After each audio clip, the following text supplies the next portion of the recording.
நீலகிரி மாவட்டம் குன்னூர் கரன்சி பகுதியை சார்ந்த ரவிச்சந்திரன் சந்திரா தம்பதியினர் அவர்களது மகள் கௌசல்யாவை கடந்த 2 ஆண்டுகளுக்கு முன்பு கேரள மாநிலம் வயநாடு சூரமலை பகுதியை சார்ந்த பிஜீஸ் என்பவருக்கு திருமணம் செய்து கொடுத்துள்ளனர். கௌசல்யா பிஜீஸ் தம்பதிக்கு அதீதா என்ற 1 வயது குழந்தை உண்டு. இந்நிலையில் வயநாட்டில் நடந்த நிலச்சரிவில் சிக்கி கௌசல்யா மற்றும் பிஜீஸ் அவரது குழந்தை அதீதா ஆகியோர் உயிரிழந்தனர். தகவல் அறிந்து குன்னூரில் இருந்த கௌசல்யாவின் பெற்றோர் அங்கு சென்று உடல்களை அடையாளம் கண்டு அங்கேயே அடக்கம் செய்தனர். இது குறித்து பெற்றோர் கூறுகையில், கடந்த 2 ஆண்டுகளுக்கு முன்பு திருமணம் செய்து கொடுத்ததாகவும், நிலச்சரிவு தகவல் டிவியில் பார்த்த பின்பு அங்கு புறப்பட்டு சென்றோம். மூவரின் உடல்களை அடையாளம் கண்டு அங்கேயே எரியூட்டிவிட்டு மீண்டும் தற்போதுதான் குன்னூர் வந்தோம் என்று கூறினார்.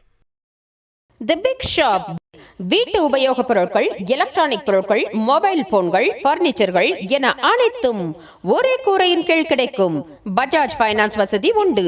A shop where your shopping never ends.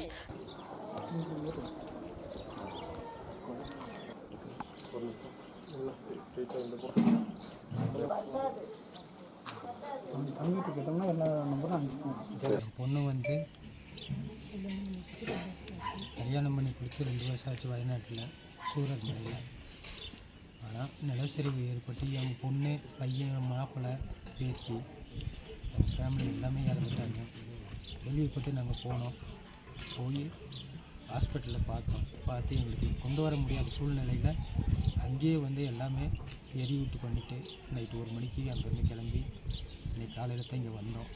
எங்களுக்கு கொண்டு வர முடியாத சூழ்நிலையில் நாங்கள் கொண்டு வர முடியல. பாடி வந்து ஊறி ரொம்ப வீக் ஆகிடுச்சு. எங்களுக்கு வந்து அங்கே போனப்போ கேரளா கவர்மெண்ட் வந்து எரிக்கிறதுக்கு எல்லாத்துக்கும் உதவி பண்ணாங்க.